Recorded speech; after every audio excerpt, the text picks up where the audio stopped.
네, 한 주간 잘 보내셨어요? 오늘은 제 5강 삼위일체론 시작하겠습니다. 기독교 교리사에서 제일 어렵기도 하고 그리고 논란도 많았던 그런 교리이기도 한데 또 평신도 교육할 때 제일 설명하기 어려운 부분이기도 하고요. 평신도들이 이해하기에 썩 이렇게 받아들이기 그러니까 논리적으로 잘 납득이 되지 않는 교리이기도 하죠. 삼위일체론 시작해 보겠습니다.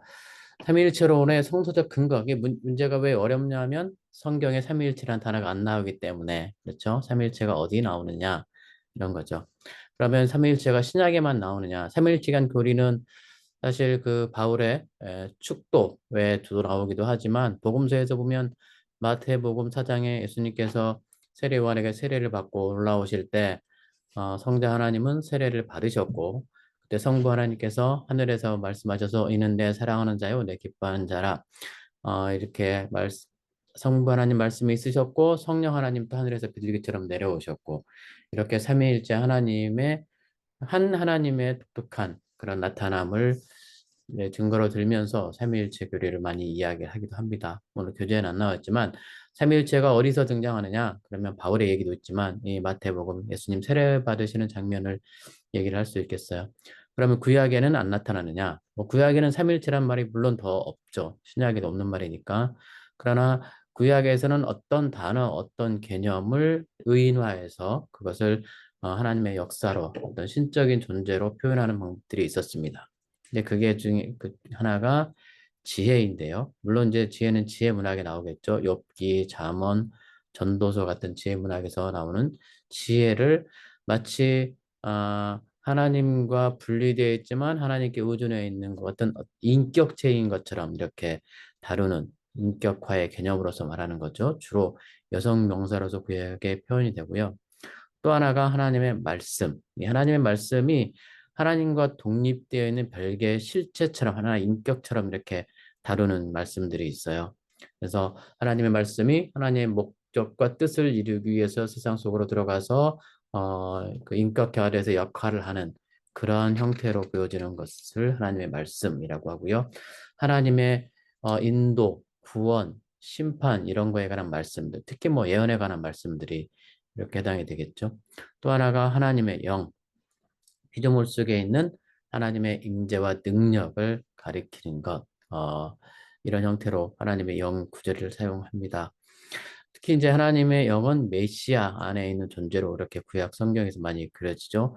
옛 질서가 사라지고 새 창조의 힘이 나타날 때 그렇게 역사하시는 하나님의 영 이렇게 나타납니다. 물론 구약에서는 삼위일체 개념이 없기 때문에 삼위일체의 근거에서 쓰여졌다고 할 수는 없지만 초월적이고 본질적 삼위일체 개론에서 내저지역이라고 하는 이 하나님의 개념이 일상의 우리 삶 속으로 들어와서 활동하는 양태를 이렇게 구약 성경에서도 보여준다고 할 수가 있겠습니다. 이게 이제 이 슬라이드에서 볼 수 있처럼 구약 성경에 기초한 삼위일체의 개념들, 그리고 또 인격화로서의 하나님의 개념을 이렇게 이해하시면 되겠습니다.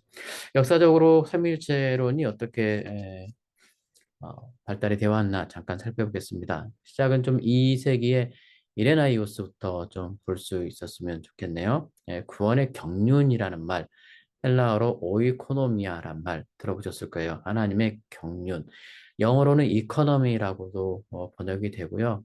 우리가 뭐 경제라는 뜻으로 더 잘 알고 있지만 오이코노미아, 어떤 사람의 업무를 관리하는 방식을 오이코노미아라고 하니까 하나님께서 역사 속으로 들어오셔서 인간의 구원을 관리하는 방식, 이것을 오이코노미아라고 합니다. 그러니까 이게 그 어떤 부분에서 중요하냐면 우리가 초월적인 하나님, 특히 성부 하나님을 얘기할 때는 초월적인 하나님, 바울 시대 이전의 세계관으로 하면 삼층천, 이 땅이 있고 공중에 하늘이 있고 그 위에 이제 바다가 있어서 물이 내는 바다가 있고 그 바다 위에 저 위에 하늘나라 하나님이 계시는 그곳이 있을 것이라고 옛날에 그렇게 세계관에서 믿었던 세계관에서는 초월적인 하나님은 그 위에 바다 위에 삼층천에 계실 거라고 믿었기 때문에 그렇게 완전히 초월적인 하나님을 우리가 믿는데 그러나 실제로 우리 삶 속에 들어와서 역사하시는 하나님은 그러면 또 어떻게 우리가 설명하고 고백할 수 있을까? 그걸 이제 경륜적 하나님이라고 말하는데 그게 바로 오이코노미아, 이코노미라는 단어를 써서 그런 하나님을 말합니다. 이레나이오스는 왜 이런 개념을 얘기를 하려고 했냐면 지난번부터 계속 나오는 얘기인데 이레나이오스는 영지주의와 계속 논쟁을 해왔었어요. 영지주의, 구약, 세상을 창조한 물질 세계를 창조한 하급신 악한 신이 있고 신약의 세상을 구원하는 참신 좋은 신이 있고 구약의 신과 신약의 신은 다르다 이렇게 가르치니까 이레나이오스는 아닙니다. 신은 세상을 창조하신 그분이고 세상을 구원하시는 바로 그 동일하신 하나님입니다. 이 얘기를 하려고 했던 거죠.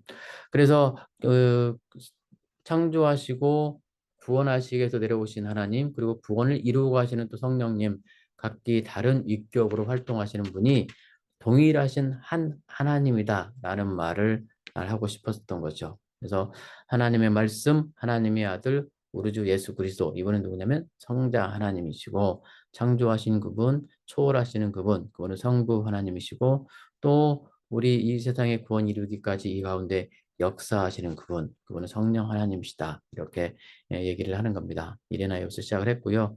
삼위일체라는 말을 처음으로 쓰신 분은 테르툴리아누스입니다. 그가 처음 구한했고요. 이게 이제 아마 기독교 신학의 굉장히 독특하면서도 어쩌면 유일한 교리이기도 하죠. 그러니까 성경에 나타난 성부, 성자, 성령 하나님을 다르게 설명하라는 시도를 있었고 그 하나님이 한 분 한 하나님이시라는 것 그리고 그때 이 땅에 오신 예수님과 이 땅에서 활동하시는 성령님이 또 동일하신 하나님이라고 하는 사실을 설명하기 위해서 여러 가지 다른 대안들이 고려가 되었을 텐데 결국은 이 테르툴리안스에 의한 이 삼위일체라는 단어가 우리의 교리로 받아지게 된 거죠. 이 테르툴리안스의 이 삼위일체라는 단어가 굉장히 우리 기독교 교리사에 혹은 또 전체 기독교 역사에 엄청난 영향을 미쳤다고 볼 수가 있겠습니다. 또 하나 단어가 이 페르도나라고 하는 단어, 펄슨이라고 번역이 되는 데는 지난번에 말씀을 드렸었죠. 마스크라는 단어이고 한 무대에서 같은 배우가 다른 마스크를 쓰면서 여러 가지 역할을 하는 그러한 형태로 설명을 했었던 거죠. 한 하나님이 나타나서 활동하시는 여러 가지의 우리 눈에 보여지는 다른 모습들을 설명하기 위해서 페르도나라는 단어를 썼는데 이것이 위격이라고 삼위일체의 위격, 새 위격을 설명하는 단어로 쓰여지게 된 거죠. 그리고 이 스부스탄티아라고 되어 있는데 이게 좀 라틴어 단어를 이렇게 해놓으니까 약간 좀 어색한데 substance라는 단어를 이렇게 번역을 했습니다. 그래서 신성 내에서 근본적으로 단일성을 지닌다. 동일한 본질, 동일한 substance를 지닌다라는 얘기를 강조를 하려고 substance를 썼습니다. 그러니까 페르조나, 위격은 뭐예요? 독특성, 삼위 각각 성부, 성자 하나님의 독특성을 설명하는 세 위격이 페르소나고 substance는 그 세 위격을 가진 성부, 성자 하나님이 결국은 동일 본질, 단일 본질, 똑같은 본질을 손실한 한 하나님 안에서의 근본적인 유니티, 동일성이 존재한다. 이 말을 강조하기 위해서 substance라는 단어를 썼습니다.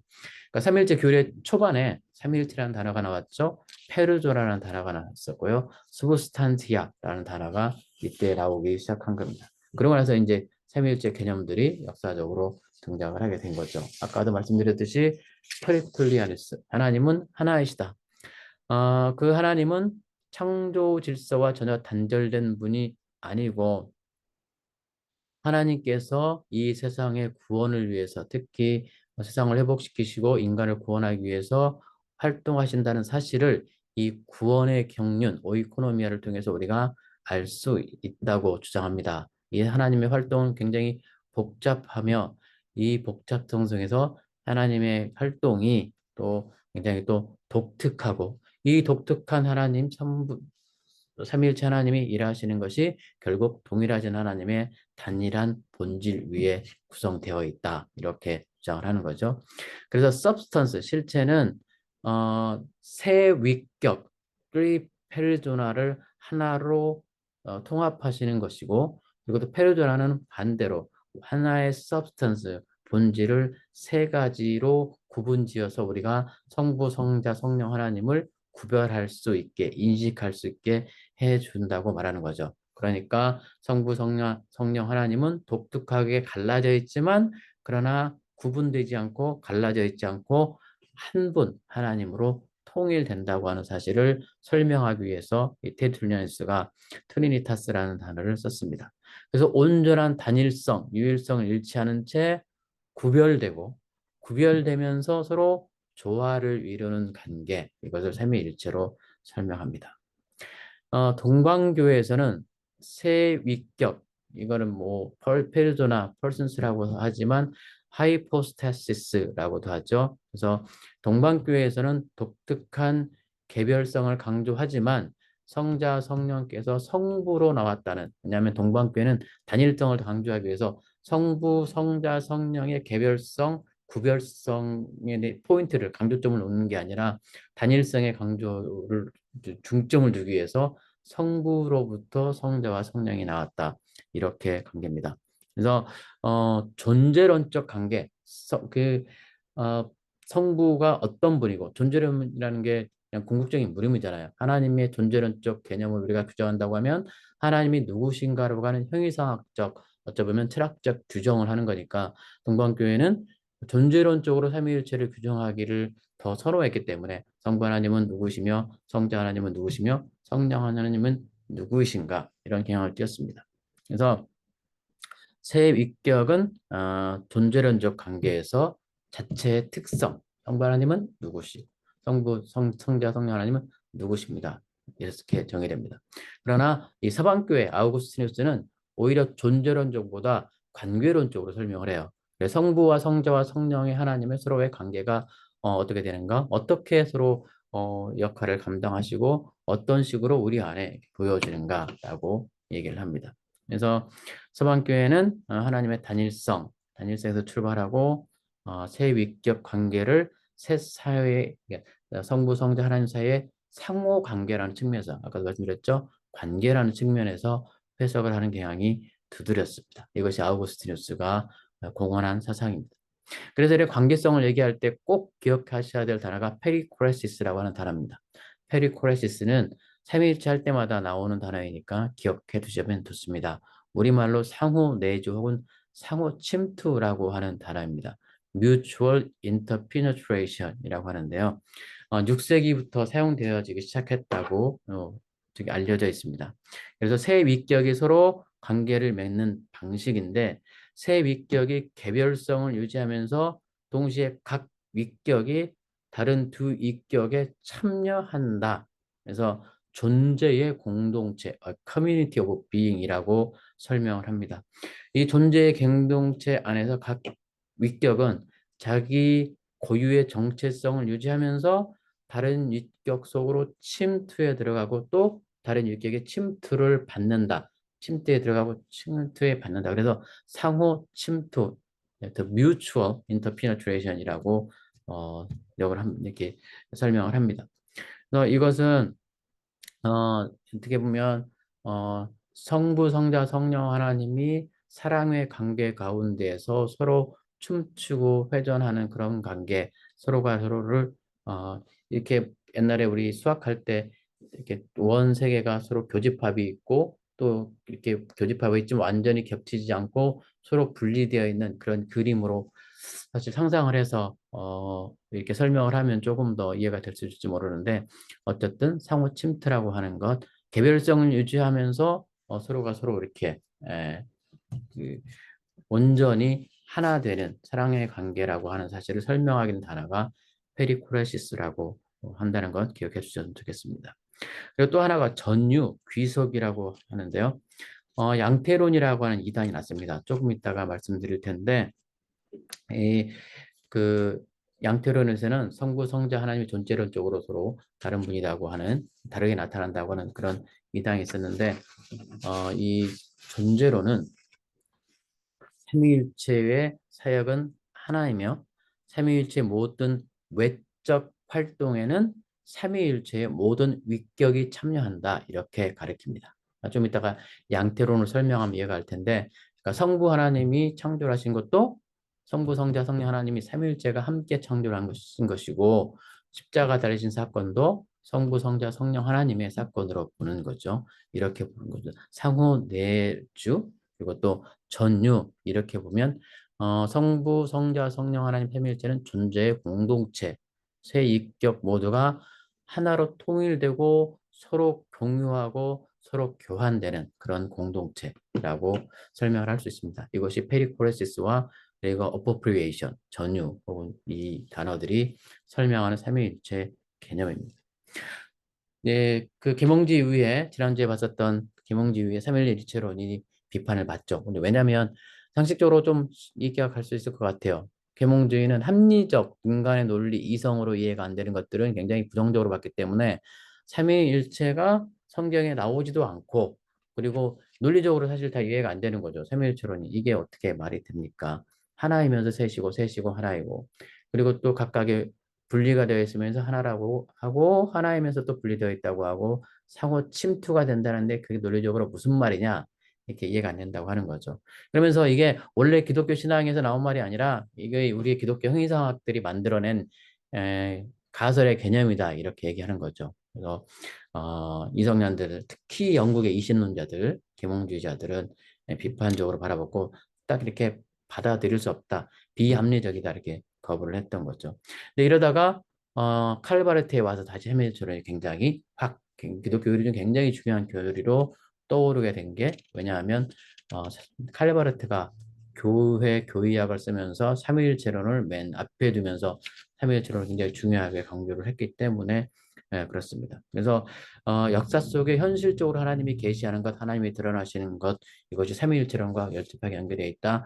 1차 대개전 이후에 세계대전 이후에 인간의 이성에 아까 그 삼위일체론을 비판했던 그리고 자유주의 신학에서 술라이아마는 또 그 자식이 책에서 삼위일체론을 맨 뒤에 마치 부록처럼 취급을 하면서 삼위일체론을 꽤 강조하지 않았잖아요.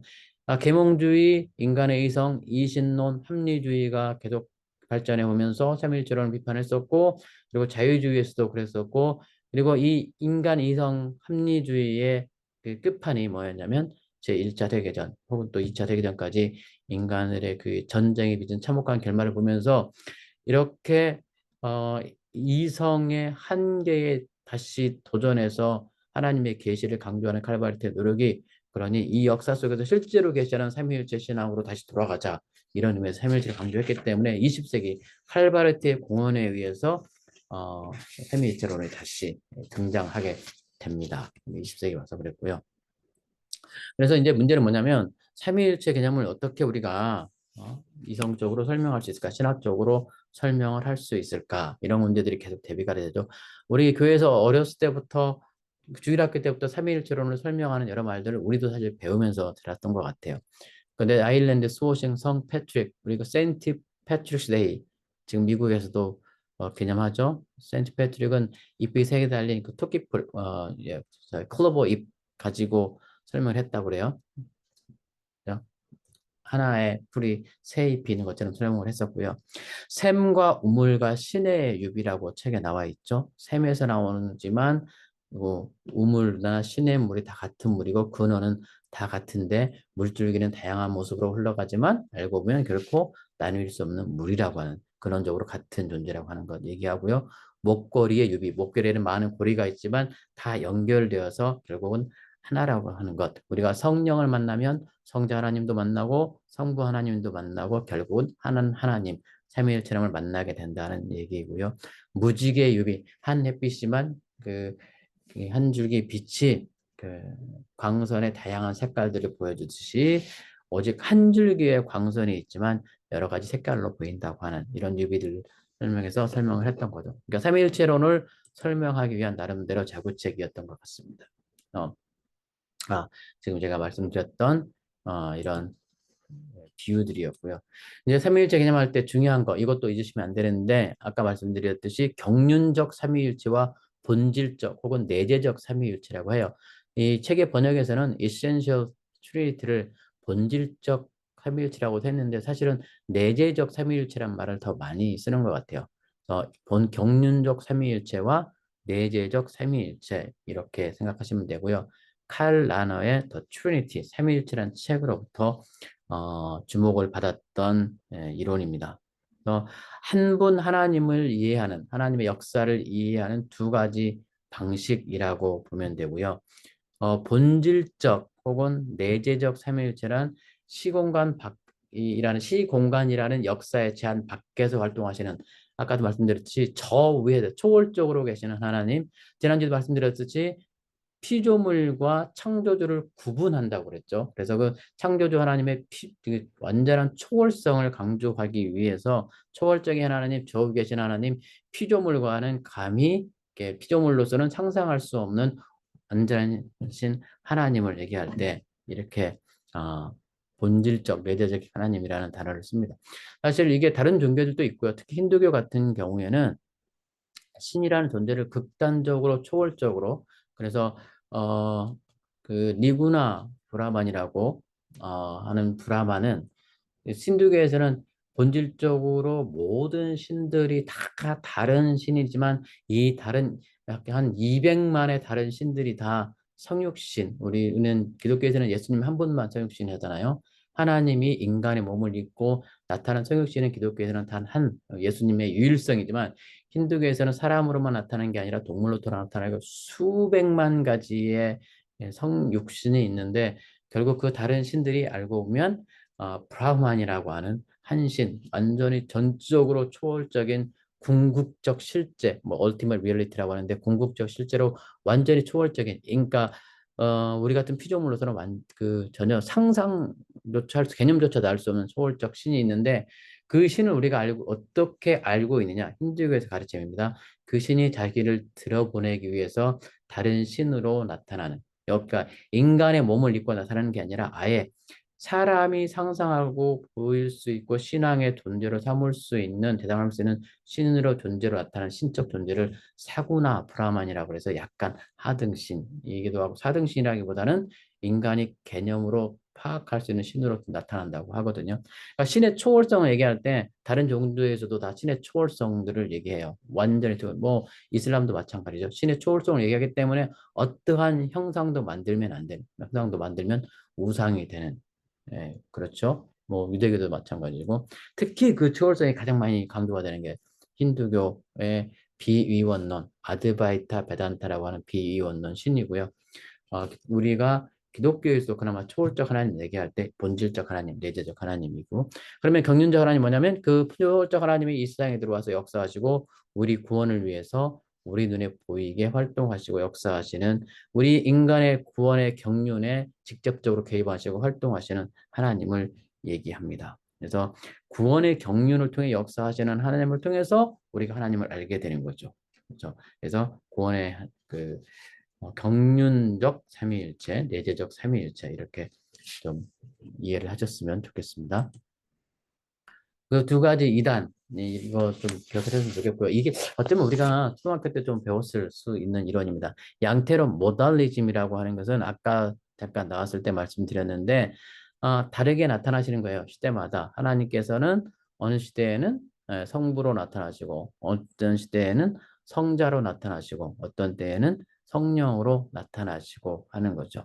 그래서 어, 우리가 각기 시대마다 다르게 보일 뿐이지 한 분 하나님이 이렇게 나타나시고 성부 하나님은 창조자의 모습으로 나타나셔서 우리에게 세상을 창조하신 모습을 보여주시고 성자 하나님은 십자가 달리신 그 모습을 보여주셨고 성령은 우리를 거룩하게 하시고 역사해 주시는 분 나타나시는 거죠. 그래서 이게 삼위일체랑 뭐가 달라요? 삼위일체는 세 위격이 독특하게 구분되어지고 우리에게 보여주는 독특성을 가지고 있다고 하는 거죠. 근데 양태로는 그런 독특성이 없이 한 분 하나님이 다른 가면을 쓰지 다른 모습으로 나타나는 거죠. 그래서 이것을 우리 기독교 교리적으로 보면 이단이라고 합니다. 우리 삼위일체론과는 다른 거죠. 그러니까 역사의 어느 시점에서는 성부셨으며 어느 시점에서는 성자셨으며 역사의 어느 시점에서는 성령이셨다 이렇게 얘기하는데 이거를 사벨리우스주의라고 합니다. 3세기의 사벨리우스라는 학자가 주장을 했기 때문에 그렇죠. 기능적으로 다른 역할을 맡는 그런 삼위일체론의 설명입니다. 어, 몸과 혼과 영 이렇게 또 설명을 하기도 해요. 몸은 성부, 혼은 성자, 그리고 우리 영은 성령. 인간의 영과 몸, 혼과 관계를 삼위일체를 설명하기도 하고 그리고 또 태양, 이건 또 저도 주일학교 때 이런 비유 들어봤던 것 같아요. 태양, 빛, 열, 태양 자체. 태양이 있고 거기서 빛이 있고 태양에 대한 열을 또 성부, 성자, 성령으로 이렇게 설명을 했었던 것도 있는데 우리 삼위일체 개념하고는 좀 다르죠. 그러니까 교회에서 어쩌면 지금도 전등불도 그렇게 얘기하죠. 전등이 있고 전등 빛이 있고 열이 있고 이렇게 설명하는 것도 저도 아마 옛날에 좀 들었던 것 같습니다. 어쨌든 이런 양태로는 모달리즘, 그러니까 다른 형태의 모드라고 하는 거죠. 모달리즘은 어, 그 이단이라고 하는 거. 그래서 교회학에서 주일학교에서 이렇게 가르치면 안 된다고 하는 거 말씀드립니다. 그다음에 삼신론은 말 그대로 삼신이죠. 아까 그 사실 힌두교에서 말씀드렸죠. 힌두교에서는 이렇게 우리 기독교 삼위일체 다른 개념을 설명하기 위해서 힌두교 말씀드리면 힌두교에는 대표적인 세 신이 브라흐마하고요. 브라흐마 창조자, 그다음에 비슈누가 오퍼레이터라고 우리 성령의 역할과는 조금 다르긴 한데 어쨌든 지금 이 세상에서 세상을 운행하고 중생들을 도와주기 위해서 활동하는 어, 비슈누가 있고요. 그 다음에 이제 시바신, 그 댄싱 시바라고 그 악마를 밟고 서서 칼춤을 추는 시바, 그 인도 사람들이 아주 제일 좋아하는 그 신상이 있거든요. 그 시바신인데 시바는 디스트로이어예요. 파괴자. 그러니까 이 세상의 악을 심판하는 신. 그래서 그 신상이 그 밟고 있는 그 악마의 형상을 있는데 그래서 브라흐마는 창조자이기 때문에 제너레이터라고 하고 그리고 비슈누를 오퍼레이터라고 하고 시바를 디스트로이터라고 해요. 그래서 GOD, Generator, Operator, Destroyer. 그래서 GOD에서 God, 그걸 하나님이라고 하고 힌두교적 그 뭐 삼위일칙이 아니고 사실은 그세 주요 신 이렇게 얘기하는데 우리는 그렇게 다르게 각기 역할을 맡은 다른 신이 아니라 그러면 양태론이나 삼신론이 되는 거고요. 이것도 역시 이단이 되는 거죠. 삼신, threeism, 다른 신은 아니고 아까 말씀드렸듯이 구분되고 독특하지만 철저하게 same substance, 동일 본질을 가진 단일하신 하나님이라고 하는 것이 우리 기독교의 신론이라고 하는 것. 이단이냐 아니냐 가장 먼저 구분하는 것이 바로 이 부분을 보는 거죠. 삼위일체 신앙에 근거되어 있느냐 아니냐 하는 것 가장 먼저 봅니다. 역사적으로 몇 가지 대표적인 삼위일체 이론들을 좀 보겠습니다. 카파도키아 교보들 먼저 볼게요. 카파도키아 교보들은 이 교보들이 사실은 성령의 신성을 확고히 하는데 가장 큰 공헌을 했던 분들이고 381년 콘스탄티노플 공유에서 성령이 완전한 신성을 가진 것으로 확정되었습니다. 네, 이때까지는 논란이 물론 있었겠죠. 필리오케 논제도 있었고 성령께서 성부로부터 나오느냐 유출되느냐 성자로부터 오느냐 뭐 이런 논쟁들이 있었고 성부와 성자 예수님이 완전한 신성과 인성을 가졌다는 것까지는 그 전에 이미 됐었죠. 니케아 공의에서도 있었고 그러나 성령의 신성을 공인된 것은 381년 콘스탄티노플 공의였습니다. 이제 성령의 신성이 인정되었기 때문에 삼일조선에서 성령론을 사람들이 연구하고 논의할 수 있는 발판이 381년에 만들어진 거죠. 그래서 다른 모습으로 다른 양태로 modes of being이라고 해요. 아까 모달리즘으로 하면 이단인데 다른 존재 방식, mode of being이라고 얘기하면서 이렇게 긍정하는 거죠. 다른 존재 양식으로 성부, 성자, 성령 하나님이 존재하시면서 그러면서 또 단일성 항상 강조를 하고 그래서 위격이라는 단어들이 나오는 거고요. 하이포스타시스 그리고 오우시아 그 성부, 성자, 성령 하나님이 동일 본질이라고 하는 것을 호모 오우시오스 라고 하고요. 이 동일 본질과 유사 본질이라는 단어를 써서 동일 본질이라고 하면 완전히 동일하신 한 분 하나님을 얘기하지만 유사 본질이라고 하면 비슷하지만 같지는 않은 그렇기 때문에 성부 성자 하나님이 성부 성자 성령 하나님이 비슷하지만 같지는 않은 이렇게 해석이 되기 때문에 유사 본질이라는 단어는 이 단어로 판정이 되고 동일 본질이라는 단어 그래서 이 단어 또 영어로 하면 substance라고 하는 이 단어가 확정이 됐다고 하는 것 그래서 이 동일 본질 substance가 성부 성자 성령 하나님께 모두 공통적으로 소유가 된다, 공통적으로 적용이 된다 이렇게 설정이 되었다는 겁니다. 그러니까 이 부분에 있어서 카파도기아 교보들이 큰 영향을 미쳤다고 하는 거죠. 성자는 성부로부터 출생하며 성령은 성부로부터 발현한다. 뭐 이런 구분들을 했었는데 그게 본질은 동일 본질이라고 하는 것, 이것을 좀 기억을 했으면 좋겠습니다. 그래서 공통의 본질을 소유하면서 나름의 독특성을 갖고 있다. 이렇게 말하고요. 히포의 아우구스티누스 중요하죠. 아우구스티누스는 아까도 말씀드렸듯이 관계적으로 설명을 하려고 노력을 했고요. 관계적으로 설명하다 보면 본질적, 내재적 삼위일체와 경륜적 삼위일체를 얘기할 수밖에 없고 경륜적 삼위일체, 인간의 구원 경륜에 있어서 드러나는 삼위일체의 역사, 이것을 삼위일체 내의 관계적 관계로 설명을 하려고 했었습니다. 그래서 성자 하나님이 이 세상에서 활동해서 분리된 것 같지만 그러나 성부, 성자, 성령 하나님은 동일하고 동등하고 이 하나님이 이 세상의 구원을 하기 위해서 나타나는 이 모든 사역들이 성자 하나님을 통해서 나타나는 사역, 성령 하나님을 통해서 나타나는 사역, 이 모든 사역들이 동등하게 삼위일체 하나님의 사역으로 중요하다 이렇게 얘기합니다. 성자를 지혜로 봤어요. 아구스티누스는 지혜. 그렇기 때문에 사랑이라고, 그 원은 사랑이라고 보고 고린도전서 13장 13절을 근거로 성자 하나님은 사랑의 하나님 이렇게 표현하는 거죠. 성령 하나님이죠. 성령 하나님은 사랑의 하나님 표현했기 때문에 아구스티누스의 독특한 논리인데 하나님의 가장 큰 선물은 사랑이다. 하나님의 큰 선물은 또 성령이다. 그렇기 때문에 성령은 사랑이다. 아구스티누스는 이렇게 얘기합니다. 그랬더니 어떤 사람들은 성령을 사랑이란 개념으로 형이상학적으로 규정을 하려고 하기 때문에 인격적인 하나님, 인격적인 성령의 개념을 사랑이라는 추상적인 비인격적인 단어로 설명을 했다, 축소시켰다 이런 비판을 받습니다. 아우구스티누스에 대한 비판이 있었고요.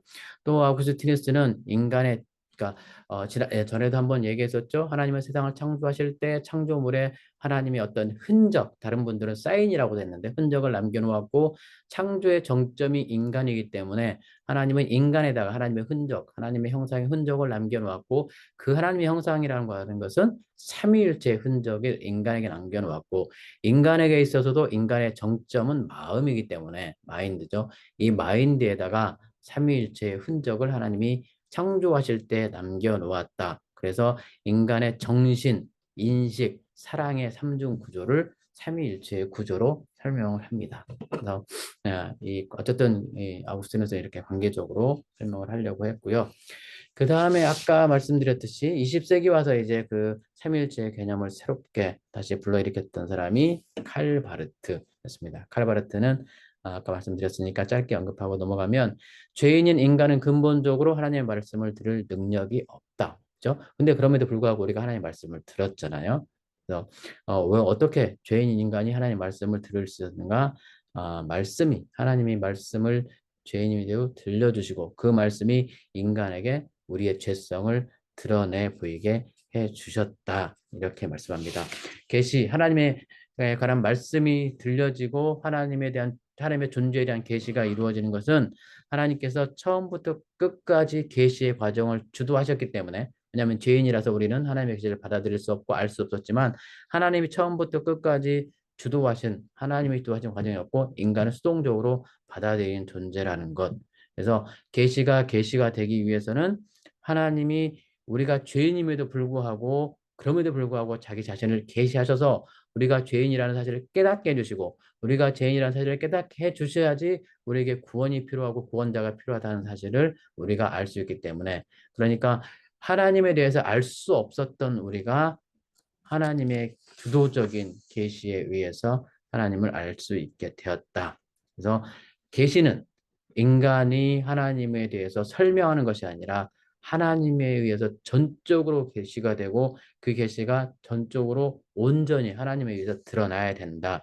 이렇게 설명합니다. 그러니까 계시하는 분, 하나님 계시자와 계시를 받아들이는 사람, 주시는 분과 받는 분의 메시지와 계시가 동일해야 된다. 인간이 해석하는 것이 아니라 하나님이 주신 계시가 우리가 그대로 받아들여져야 된다. 얘기합니다. 하나님이 자신을 계시한다면 하나님이 계시하는 그 계시는 하나님 존재 자체입니다. 그래서 삼위일체 신학으로 이렇게 얘기하면 성자 하나님에게서 보여지는 계시는 성부 하나님 그 자체인 거죠. 성부가 성자 안에서 계시가 된다. 이렇게 됩니다. 그래서 어, 계시가 전적으로 하나님 주도로 이루어지고 하나님이 계시하는 것은 하나님의 그 모습 그대로 계시가 되는 것, 성자를 통해서 계시되어지는 하나님은 성부 모습 그대로라고 하는 것. 그러면 어떻게 우리가 그 성자 하나님을 보고 성부 하나님을 볼 수 있느냐, 삼일체 하나님을 볼 수 있느냐 하는 것을 바로 성령의 역할로 얘기합니다. 이게 계시 현실화라고 칼바르트 얘기하는데요. revealedness라고 영어로 표현합니다. 계시를 계시로 해석하는 일은 그 자체가 하나님의 사역, 아시겠죠? 우리의 인간의 능력이 아니라 하나님의 사역이며 정확히 말하면 성령의 사역입니다. 성령께서 그 계시를 인간들이 받아들이고 이해할 수 있게 해주신다는 거죠. 그걸 계시의 현실화라고 말합니다. 인간은 주님의 말씀을 들을 능력이 없고 그래서 말씀을 듣지 않습니다. 듣는 일과 듣는 능력 이것 자체는 온전히 성령의 행위로 하나님의 능동적이고 주체적인 행위로 가능하게 되었다. 칼바르트는 이렇게 얘기하죠. 칼 라너는 아까도 나왔었죠. 트리니티라는 책에서 경륜적 삼위일체, 내재적 삼위일체 얘기를 했기 때문에 자세히 넘어가지 않겠습니다. 아까 말씀드렸듯이 이레나이오스와 영지주자들의 논쟁에서 나왔다고 그랬죠.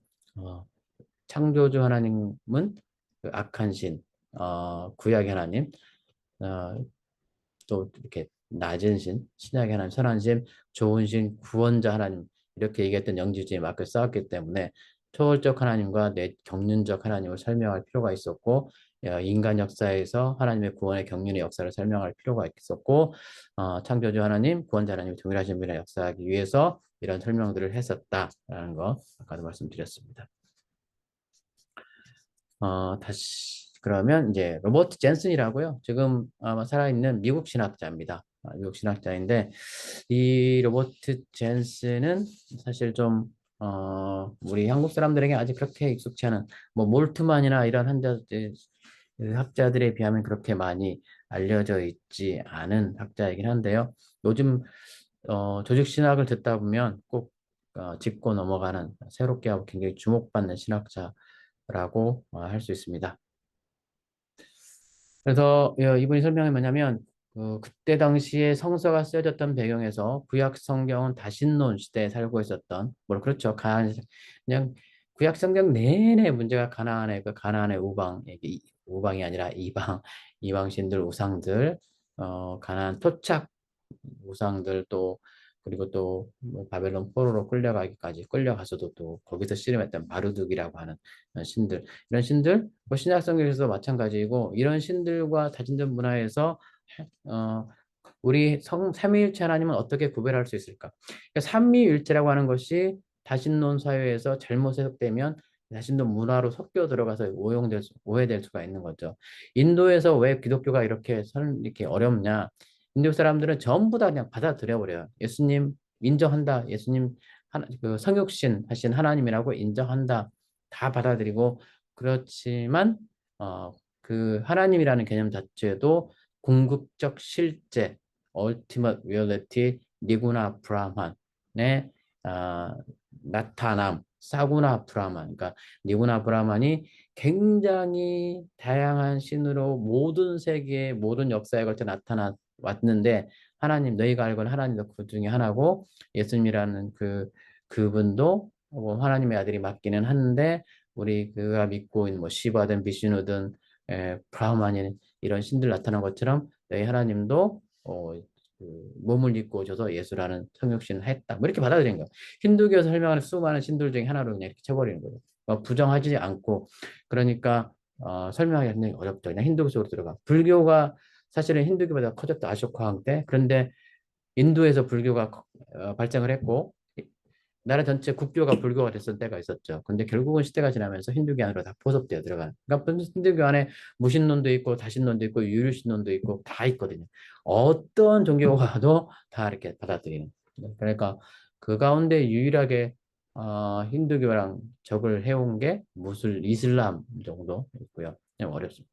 그래서 지금 젠슨이 말하는 것은 이때 당시에 이런 어려움들이 있었다고 하는 거죠. 그 소아시아에서 숨기고 있는 다른 신들과 어떻게 구분해서 설명을 할 것인가. 하나님은 신분을 밝히고 없죠. 모세도 물어보잖아요. 내가 누구라고 하오리까? 나는 곧 나다고 하는. 근데 이게 모세의 고민만은 아니었던 거죠. 소아시아, 우리도 지금 사실 그렇잖아요. 한국에서 옛날에 처음 기독교가 선교사님들이 오셨을 때 하나님을 어떻게 설명할 것인가 하는 것들이 고민이 다 있었죠.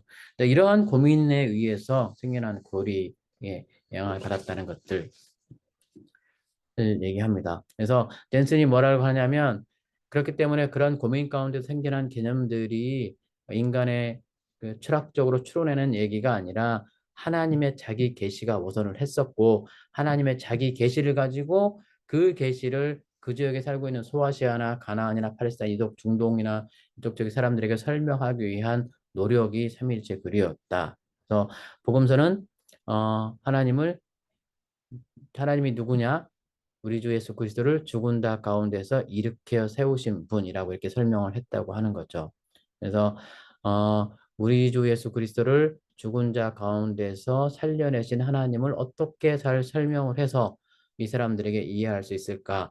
어떻게 이 삼위일체적인 언어로 풀어내서 다신교 사회에 살고 있는 사람들이 다신 중에 하나라고 오해받지 않으면서도 또 그 유대교 같은 유일신이 아니라 삼위일체의 개념을 받아들이게 할 수 있을까 이런 고민이 있었다고 하는 거죠. 그래서 그 사람들의 지적 환경을 무시할 수 없었던 거죠. 복음을 받아들이는 사람들 그러면서 그 복음을 받아들이는 사람들의 지적 환경을 무시하지 않으면서도 어떻게 효과적으로 이해할 수 있을까?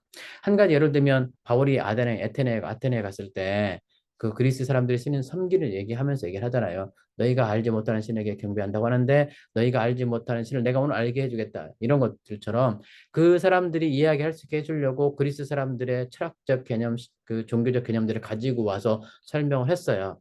설명을 했는데 이제 비판이 뭐냐면 그렇게 설명을 하려고 하다 보니까 그리스 철학의 개념, 그리스의 다신론의 개념이 기독교 신학 안으로 들어와 버렸다 이렇게 얘기하는 거죠. 그래서 헬레니즘의 문화에 있는 사람들에게 삼위일체를 전달하기 위해서 헬레니즘 문화에 있는 단어들을 개념들을 빌려왔는데 이게 기독교 신학의 헬레니즘 개념으로 설명하게 되는 그런 단점이 있게 되었다. 이렇게 좀 평가를 하는 거죠. 이게 좀 젠슨이 하는 얘기입니다. 그리고 또 하나 존 맥커리라고 하는 신학자, 스코틀랜드 장로교 신학자죠. 그러니까 실존주의 철학에 깊이 또 관계가 되어 있었고요. 사실 뭐 폴 킬리 같은 경우도 실존주의 철학자잖아요. 실존주의 신학자.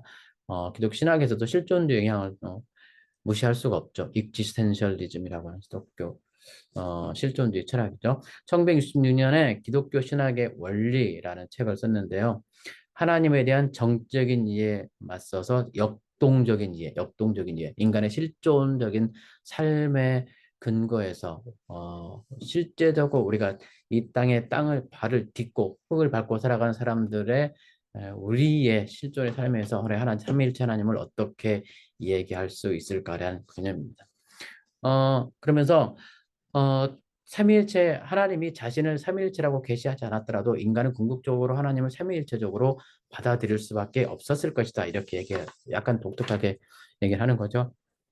그래서 아버지는 근원적 존재, primordial being이라고 설명을 합니다. 모든 것이 있게끔 해주는 근원적 존재, letting be, 모든 것이 있게끔 해주는 존재. 그래서 우리의 행위, 우리의 동력, 우리가 갖고 있는 모든 시간에 그런 것들이 존재할 수 있도록 가능하게 해주시는 그런 존재를 아버지, 성부 하나님이라고 말씀을 합니다. 그러니까 다른 말로 하면 모든 존재의 가능성을 성부로 본다는 거죠.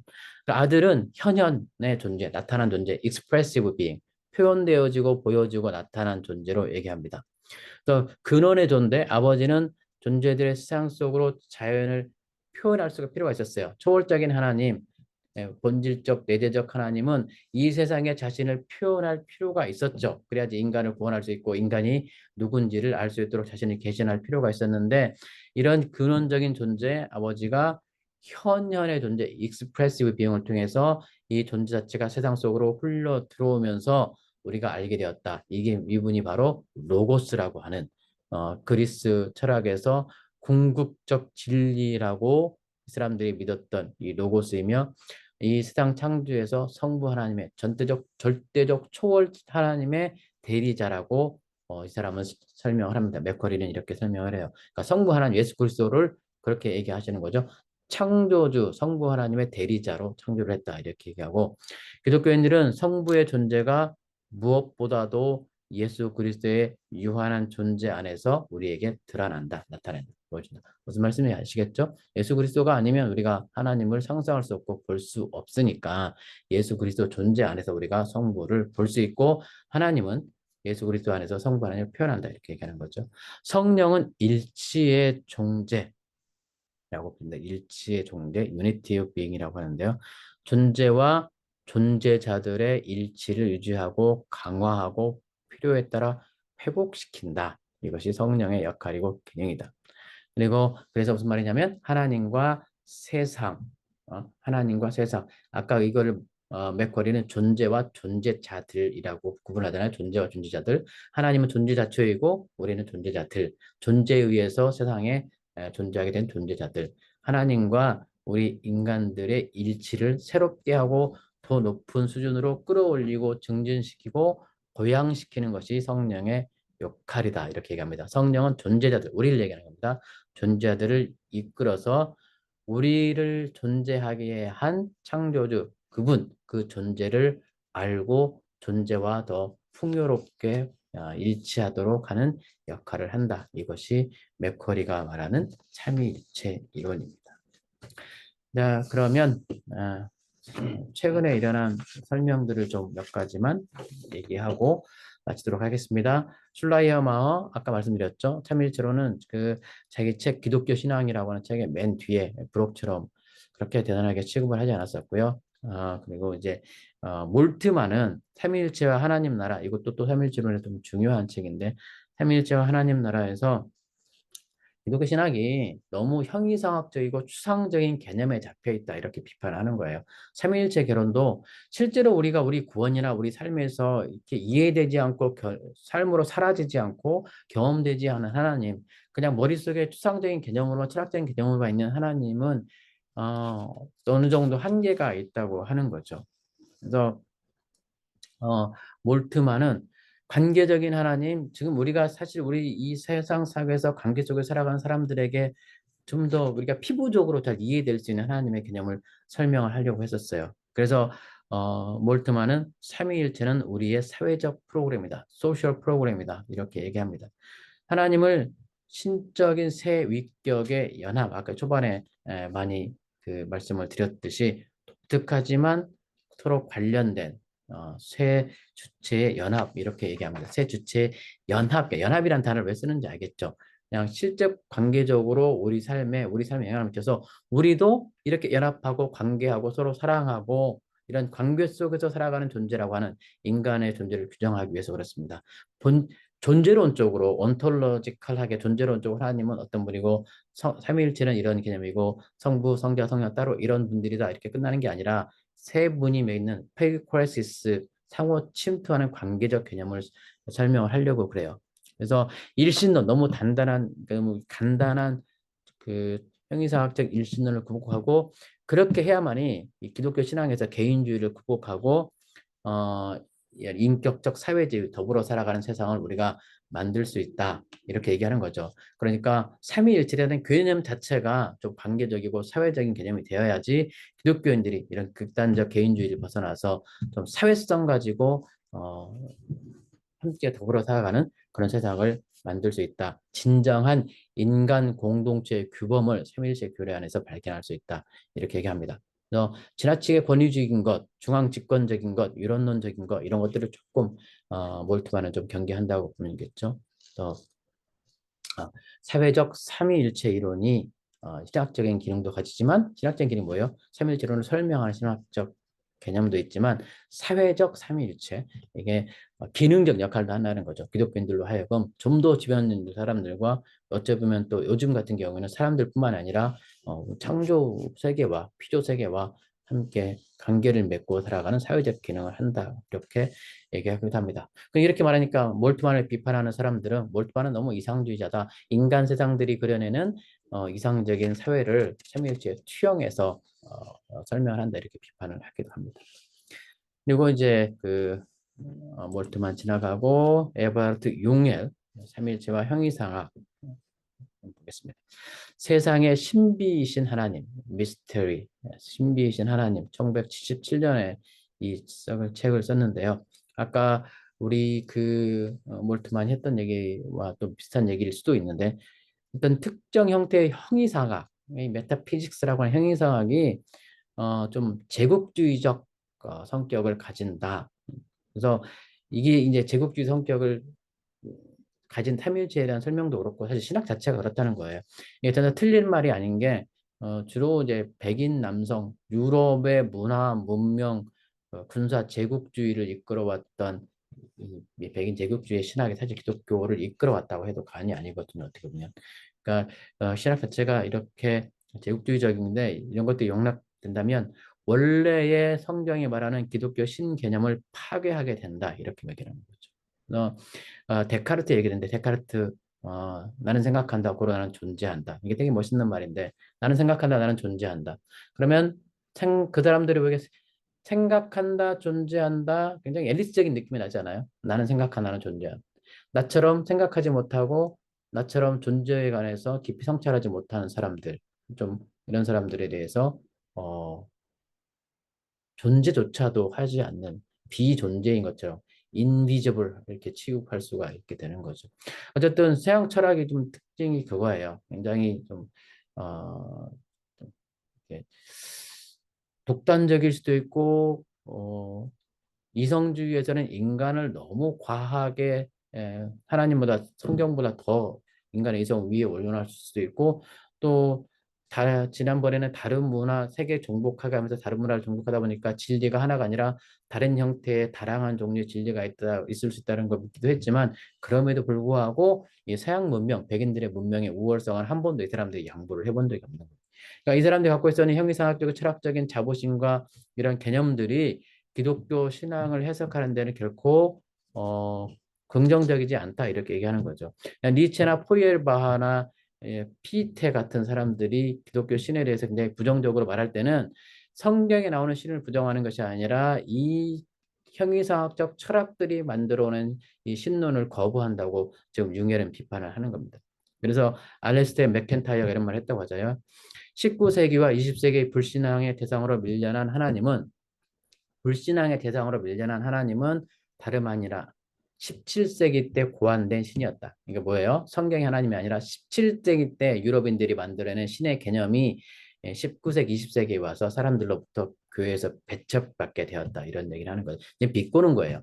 그러니까 유럽 사람들이 막 설명을 해왔던 약간 제국주의 개념의 그런 신 개념들이 그런 형이상학적 개념들, 추상적 개념들 너무 존재론 쪽에 치우셔서 인간들의 삶 컨텍스트에는 별로 그렇게 관심이 없었던 그런 철학들에 대한 비판이 일어나고 있다고 하는 거죠. 융헬은 뭐라고 하냐면 좀 어떻게 해야 되느냐? 근본적으로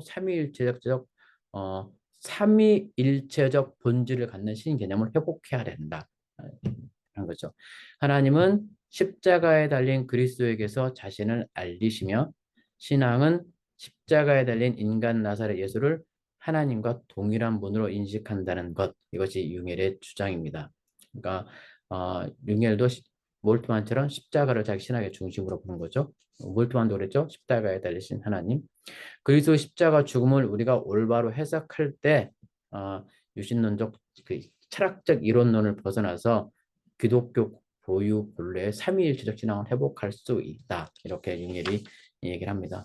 그래서 융헬은 삼위일체론적 신학을 펼쳐요. 어떻게 하자고요? 삼위일체론적 신학. 십자가는 성부와 성자의 분화, 디퍼런시에이션을 계시한다고 해요. 그러니까 좀 쉽게 말하면 십자가에서 성부, 성자 하나님 갈라지죠. 성자 하나님이 십자가를 지었어요. 성부 하나님은 아들이 십자가 지는 고통을 당하셨다고 지난번에 말씀드렸잖아요. 성자 하나님은 십자가를 지는 고통을 당하고 아버지는 아들이 십자가를 지는 고통을 당했어요. 근데 이게 부활해서 다시 이게 융합이 돼요. 십자가에서 갈라졌던 분이 어, 왜냐하면 성부 하나님은 성자 아들을 죽은 자 가운데서 다시 살리셨어요. 그러니까 부활해서 다시 일치가 되는 거죠. 그래서 이런 식으로 십자가에 달린 예수 그리고 예수를 죽은 자 가운데 일으키는 분 이렇게 구분을 합니다. 그래서, 성부와 성자는 그다음에 나중에 성령에 의해서 하나가 된다. 융엘의 얘기였고요. 그 다음에 이 또 누구냐면 모리 라쿠냐라고 하는 캐서린 모리 라쿠냐라고 하는 그 삼위일체와 기독교인의 삶, God for Us라는 책이 막 이렇게 두꺼운 그 신학책, 조직신학 책이 있어요. 우리 저의 조직신학 둘이 와서 조직신학 결혼할 때, 조직신학 할 때 교재로 삼았던 책 중에 하나인데, 우리를 위한 하나님. 아마 이건 아마 번역책이 나와 있을 거예요. 우리를 위한 하나님. 어, 그래서 이 삼위일체론이 왜 지금까지 서방교회에서 그렇게 큰 문제가 되었는지 이분은 이제 이렇게 약간 문제 제기를 하고요. 어, 지금 어떻게 보면 같은 류의 반성들이 계속 와요. 19세기 이전의 이성주의 철학들에 대한 반성인데 이분도 이렇게 해요. 경륜의 하나님, 경륜적 삼위일체 하나님이 너무 경시되어 왔고 내재적, 본질적 하나님만 그동안 너무 강조가 되어 왔다. 이렇게 얘기합니다. 그래서 하나님의 본성 자체에 대한 존재론적 탐구에 너무 깊숙이 몰입해 와서 실제로 하나님께서 이 세상에서 이 세상 구원하기 위해서 어떻게 역사하시는지 구원의 경륜에 관한 연구는 상대적으로 적었다. 이렇게 얘기합니다. 그러면서 다시 이제 그 오이코노미아, 경륜적 하나님에 관한 이 주제를 다시 불러오죠. 그래서 테올로기아와 오이코노미아를 다시 이제 불러와서 얘기를 하는데요. 어, 그 기독교 신 개념이 성서의 하나님 개념보다는 그리스 철학으로 다듬어진 그런 신 개념을 너무 받아들였다. 이렇게 반성을 합니다. 아까 진짜 계속 그리스 철학이랑 얘기를 했기 때문에 더 말씀을 안 드릴 텐데요. 어, 신학은 구원론과 분리될 수 없으며 구원론은 신학과 분리될 수 없다. 테올로기아와 오이코노미아는 동일하다. 동일성을 회복해야 된다. 이렇게 얘기합니다. 혹시 제가 지금 시간이 좀 많이 지난 것 같아서 빨리 끝내려고 막 지나가니까 이 부분 조금 더 궁금하시면 교재를 한 번 더 좀 천천히 읽어보시면 좋겠고요. 캐서린 모리 라쿠나도 굉장히 중요한 신학자이기 때문에 한 번 더 보셨으면 좋겠습니다. 마지막으로 페미니즘. 모든 단어가 한번 지난번에 하나님의 남성성 할 때도 했으니까 넘어갈 텐데 이 언어와 사고가 그리고 개념 자체가 다 전부 남성적이고 남성적인 단어를 쓰는 거죠. 그래서 그냥 뭐 한 개인적인 일이고 그냥 이거는 그냥 단어에 불과해. 뭐 성경에서 형제들아 해도 이건 다 우리 자녀들 얘기하는 거야 이렇게 말할 수 있지만 페미니즘에서 주장하는 게 뭐냐면 개인적인 것이 정치적인 것이다. 이런 것들이 다 그냥 그 한 단어로 한 개념으로 끝나는 것이 아니라 우리 모든 그 영역에 있어서의 성평등에 영향을 미친다 이렇게 주장을 하는 거죠. 그래서 이 특히 여성 신학자들이 많이 얘기하는 것 중에 그 체험 도 많이 하고요.